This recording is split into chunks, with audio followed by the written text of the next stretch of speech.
Thank you for coming to address the European Parliament as part of our This is Europe debates. This year is an important one for Ireland in Europe and an important one for Europe with Ireland. It marks 50 years since the Irish people voted overwhelmingly in favour of joining what was then called the European Economic Community, and 50 years on, we are pleased that Irish citizens' support for the European project remains extremely high. The Irish Prime Minister being here with us in plenary is also an expression of Ireland's commitment as Europe faces difficult times with an illegal and unprovoked invasion of Ukraine. Over the years, the European single market has helped Ireland's economy become highly competitive. But Ireland continues to give a lot back to Europe too, economically, politically and socially. Economically, Ireland's success story has allowed it to move from net recipient to net contributor to the EU budget. And politically, Ireland plays a central role in shaping common policies, particularly on finance, on the environment and on providing vital aid to Ukraine. And here I must commend Ireland for being the first country in the European Union to waive visa requirements for Ukrainians and for welcoming nearly 30,000 displaced Ukrainians who have sought shelter. We are all painfully aware that Ireland is particularly affected by Brexit, and good relations with the United Kingdom remain in all our interests, especially in this new geopolitical context. On Northern Ireland, all the European Union institutions are aligned. Renegotiating the protocol on Northern Ireland is not an option. The European Parliament has reiterated its unwavering support for the protocol on several occasions, and we remain fully committed to preserving the peace on the island of Ireland. Last night, this Parliament officially took receipt of a gift from the Irish government of a bust of former Member of the European Parliament and Nobel Peace Prize laureate John Hume. His legacy is an inspiration with regards to conflict resolution and with regards to respecting differences. His work in brokering peace on the island of Ireland and in hammering out the Good Friday Agreement is highly respected and honoured in this House. This Parliament is attached to multilingualism, and with the Irish language now a fully fledged official EU language, let me say in Irish, Go raibh maith agat. Thank you.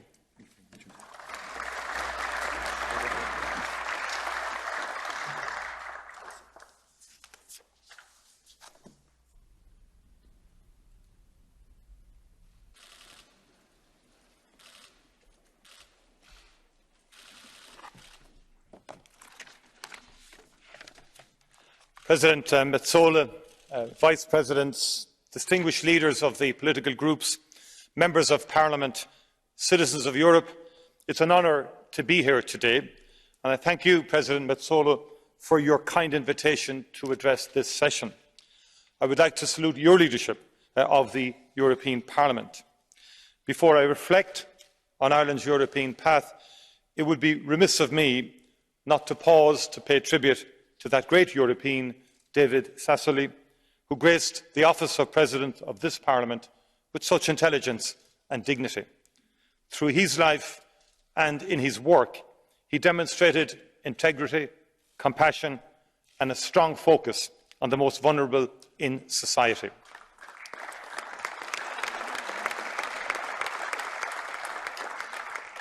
He will be long remembered, especially here in this Parliament, and he is sorely missed. Oireachtas, go raibh maith agat. May you rest in peace. In any measure, this is a critical moment in the history of Europe and the Union which we all share. We face a series of fundamental challenges. Will the values of free democracies prevail in the face of military and other aggression? Will we act together to protect hard-won progress in our societies? Do we have the ambition and urgency required to achieve energy security and tackle an existential climate crisis? Do we have the strength to overcome the many forces which seek to return us to the days of destructive rivalry and competition between the nations of Europe? My message to you today is that we stand resolutely with all those who share the core values of peace, democracy and progress in Europe, and we believe that protecting these values demands a strong European Union.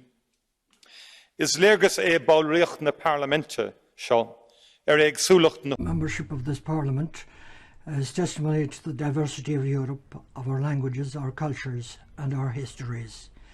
No two nations are the same. However, we come together and in a spirit of mutual respect, we plan our way ahead, we debate it and we lay it out. I would like to warmly welcome the end of the derogation with regard to the status of Irish in the European Union. Since the beginning of this year, Irish is today on an equal footing with the languages of the other founders of the European Union. It is an important step ahead and it will strengthen the language community of Irish. Transformative. We have seen an overwhelmingly positive impact across all dimensions of our society. Last month, we marked the 50th anniversary of the decision of the Irish people to join what we now call the European Union. And for us, there is simply no doubt this membership has been an historic enabler of sustained progress for Ireland. The decision of the people of Ireland to support membership was overwhelming, but it was not achieved easily. In the then 6 existing member states, questions were asked if Ireland, then the poorest country in Europe, was simply too peripheral and too poor to be able to survive in the European community. At home, a coalition of forces used the classic anti-Europe tactics of claiming that we would be swamped by a neo-imperialist organisation and would lose our separate identity. However, an overwhelming majority rejected these arguments.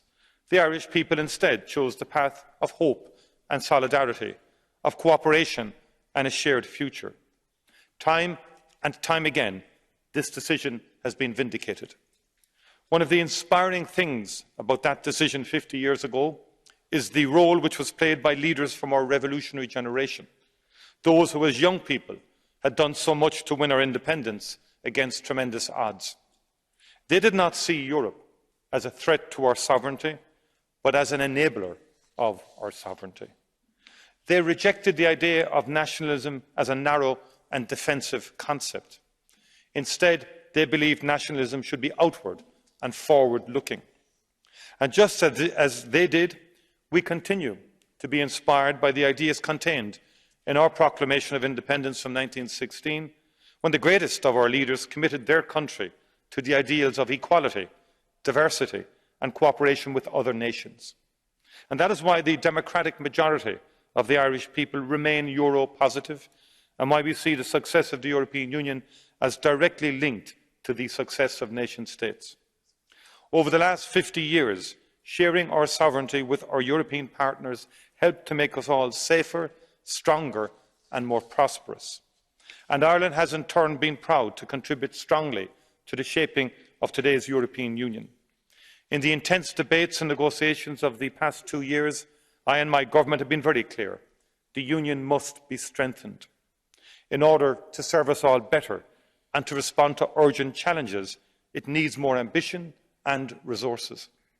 We have been and we remain supportive of a growing and diverse union based on shared values and shared prosperity. This has been a consistent theme during our presidencies of the Council. During our 1990 presidency, we strongly supported European Union recognition of German reunification. During our 2004 presidency, we worked to ease the arrival of 10 new member states to our union and hosted a day of welcomes to underpin this. Through enlargement, we have welcomed new communities, and they have since made a wonderful contribution to the Irish economy and society. And enlargement has been essential to strengthening our union as a whole. As we are seeing every day during the response to Russia's war against Ukraine, member states that secured their freedom from Soviet imperialism and totalitarianism are a powerful voice, reminding us that free democracy must be defended. I am strongly of the view that the prospect of membership can be a powerful driver of reform, and that membership itself is the most powerful tool we possess to enlarge the sphere of democracy, peace and security in our region. Our treaties are clear that any European state which respects the values of the Union and is committed to promoting them may apply to become a member of the Union. It should be a source of pride and inspiration that the Union continues to be a beacon of hope to people at our borders, to the people of the Western Balkans, to the people of Ukraine, currently sacrificing and enduring so much in defence of our shared European values, to the people of Moldova and of Georgia. We should support those looking to join in undertaking the reforms and preparations necessary, and when they meet the criteria, we should not place further barriers in their way. I strongly support Ukraine's application for membership, and I look forward to the Commission's opinion. I hope that, when the European Council meets in June, it will be possible to send the people of Ukraine a clear and positive message.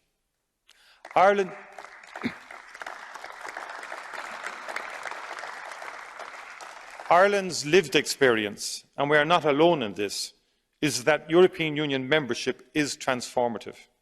It is not only about access to markets and to economic opportunity, though that is of course important. It is about what it means to people, people who send their representatives to this Parliament, people, young people especially, who benefit from the freedom to move throughout the Union, to learn, to work, to experience life in another place and with another culture. People who gain confidence and strength from knowing that they live in a union of values, of laws, of democracy, in which human rights and human dignity are fundamental guarantees. That is our strength, and Ireland is proud to be part of such a union. And no matter what its opponents say, let us never forget that the European Union is the most successful initiative for peace in our continent's history. In Ireland, we feel this so deeply because of the Union's role in supporting our successful efforts to bring an end to campaigns of violence which lasted for 3 decades. When I arrived in Strasbourg yesterday, I was privileged to join President Metsola in a ceremony to honour the only person to serve as an MEP who was also awarded the Nobel Peace Prize. John Hume was a political giant. A proud Irish nationalist and democrat, he dedicated his life to the cause of serving his people and persuading the minority to abandon violence and join in democratic politics. John was passionate about his country's future, and that is why he was also a passionate supporter of the European Union. And John had the vision to see the narrative of Ireland's path to peace in the wider narrative of peace in Europe, a peace built on respect for political and cultural diversity, cemented with economic interdependence. He overcame opposition from both extremes to chart a peaceful way forward for Ireland. His integrity and bravery shone through. With another courageous politician, David Trimble, he was awarded the Nobel Prize for an unwavering commitment to peace.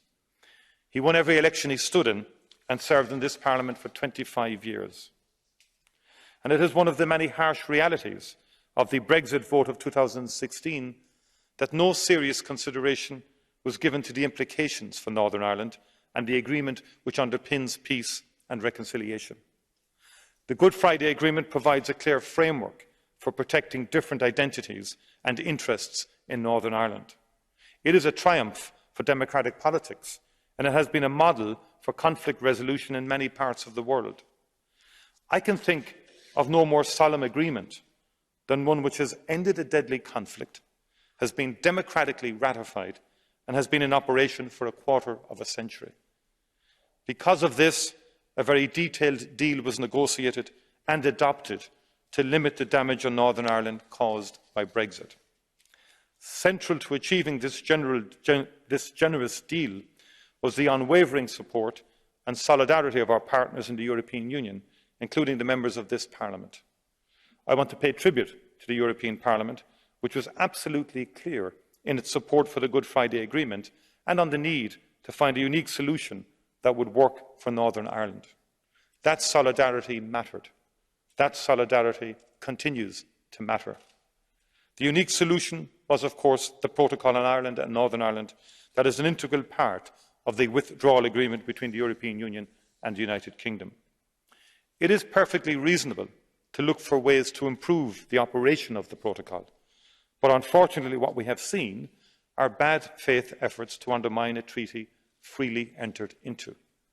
Instead of trying to create a constructive atmosphere for all to engage, we have actually seen efforts to block agreements or introduce new problems. In contrast, the European Union has worked hard to find ways to ensure that where there is a negative impact on businesses and citizens in Northern Ireland, it is minimised as much as possible. Vice President of the Commission, Maroš Šefčovič, and his team have done remarkable work in listening to businesses and communities throughout Northern Ireland. They have a deep and practical understanding of the operation of the protocol.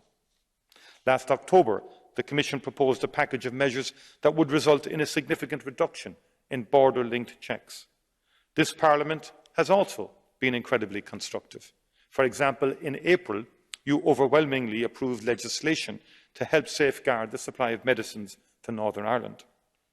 I have said many times that there are solutions to practical problems under the protocol if there is a political will to find them. But that requires partnership. It requires the United Kingdom government to engage with good faith, seriousness and commitment. Unilateral action to set aside a solemn agreement would be deeply damaging. It would mark a historic low point, signalling a disregard for essential principles of laws which are the foundation of international relations. And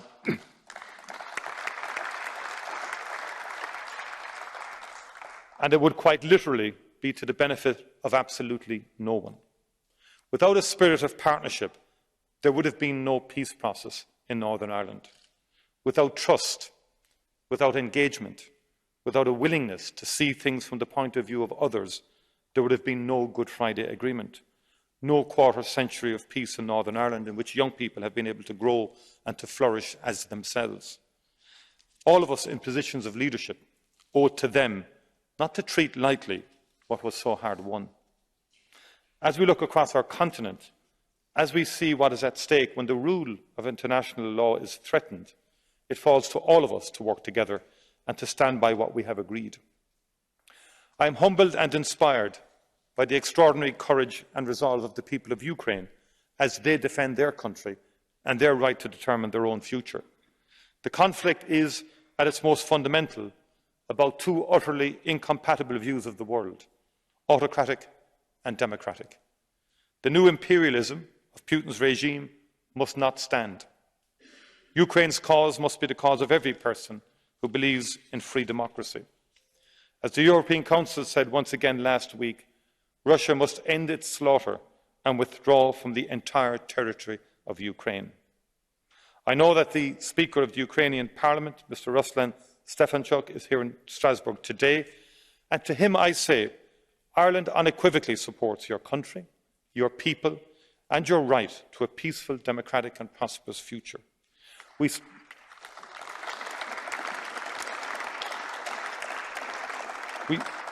strongly support the toughest possible sanctions, and we do so understanding that this involves costs for us all. We are honoured that more than 34,000 Ukrainians have sought shelter in our country. How many times have we heard ideologues from the extremes condemn and attack the European Union? Yet today, for many millions of people on our borders, it is the flag of blue with a circle of golden stars which symbolises their wish to be free. In 2014, the people of Ukraine took to the streets to demand a democratic and European future, and for this they suffered invasion and partition.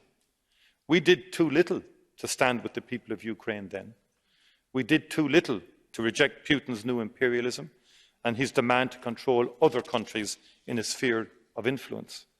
And this happened while he was constantly investing in extremist parties and disinformation in our countries, putting us all on notice that the destruction of the European Union was a core policy objective for him.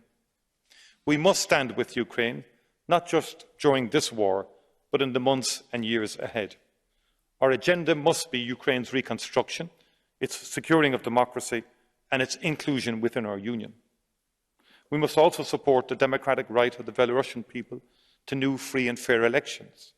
We must condemn the detention of political prisoners, such as Sergei Tikhanovsky, the husband of the inspiring leader Svetlana Tikhanovskaya.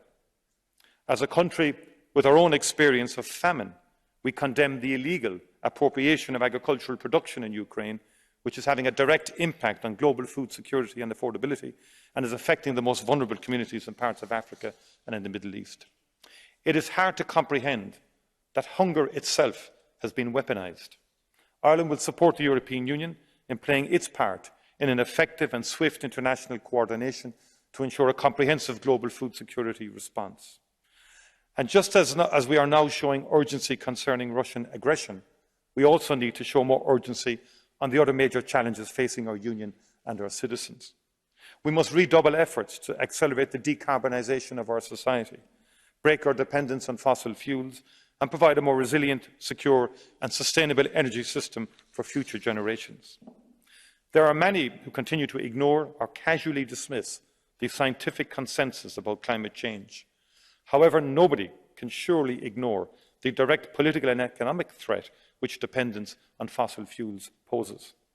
As far as Ireland is concerned, we unequivocally accept that climate change is a critical threat and it must be a defining issue for us.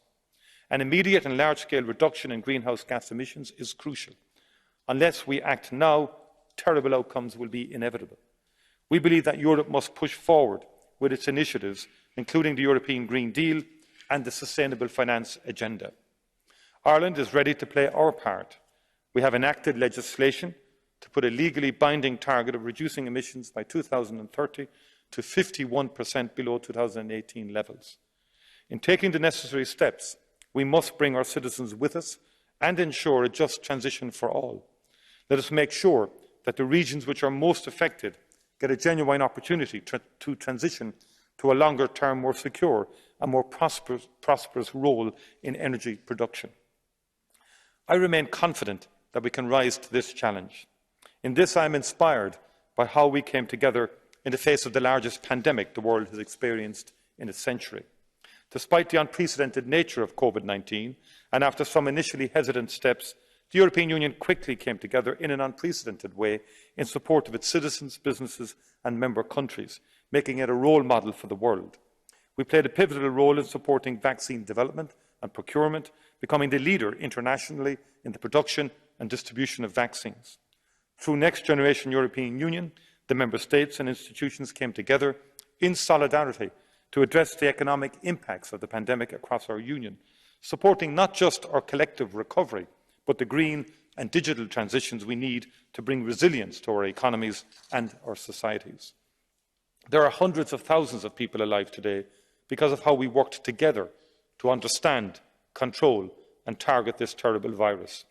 However, there is no question that we were not fully prepared for the pandemic and we had to innovate new policies rapidly.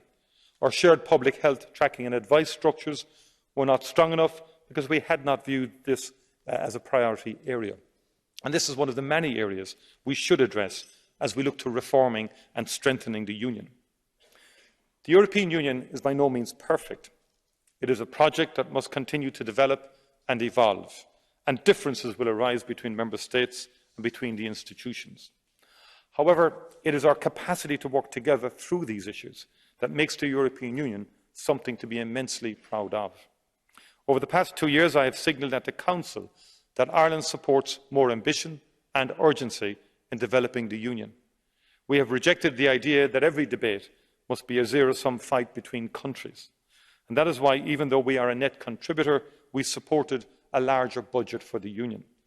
The highly limited level of the budget means that the Union is often over-focused on a limited range of current or desired powers at the expense of a more active agenda of enabling activity. We believe that we need more investment in skills and research, the foundations for sustained prosperity for all our people. We have supported greater ambition on key reforms to fully address the policy gaps which caused so much damage during the financial crisis. We believe that the Conference on the Future of Europe has begun an important dialogue on our shared future.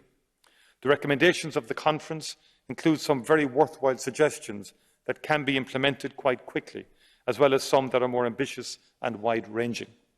Let's focus on building a union which can directly enable action in critical areas, and by respecting important principles such as subsidiarity, we can have a more constructive debate. Our guiding principle should be how can we best prepare our union to continue to meet the needs of its citizens into the future. Ireland is ready for this debate. We will work to constructively shape our new future and are open to treaty change if this proves necessary. We should first, however, do what we can within the existing framework. We have in recent months and years started to face up to the reality of challenges to the core founding principles of our Union. And this is not just an economic bloc. The treaties which we have all signed up open up great opportunities for us all, but they also carry fundamental responsibilities. The Union cannot work if its members refuse to follow the laws which apply to us all. And the Union cannot have a purpose if we do not absolutely insist on protecting democratic and human rights in all of our countries. As John Hume said, the basis of peace and stability in any society has to be the fullest respect for the human rights of all its people. For some time, we've been going through what has been called a democratic recession in the world. There has been an attempt to push back against the idea that democracy and human rights are fundamental to sustained human progress. Every day we are seeing the terrible human price paid when a country's leadership stops debate, closes down political competition, controls the economy and ends the rule of law. So as we learn the lessons of this moment, let's understand that if we want the values of a free, democratic and prosperous Europe to survive and succeed, we have to speak up for these values, and we have to do so even when it's uncomfortable. Jean Monnet famously said that Europe will be forged in crises and will be the sum of the solutions adopted for those crises. He has repeatedly been proven right. However, he missed an important extra element. Yes, we have constantly required a crisis in order to make major changes, but ultimately we are more and more seeing that if we want progress for Europe, it must be forged by its commitment to values. We must protect and strengthen these values. If we do this, we will remain a beacon of hope to others, especially our fellow Europeans in Ukraine. In our Union, we are better together. In our Union, we are better together, we are stronger together, we achieve most and best when we work together. Thank you very much indeed. Thank you.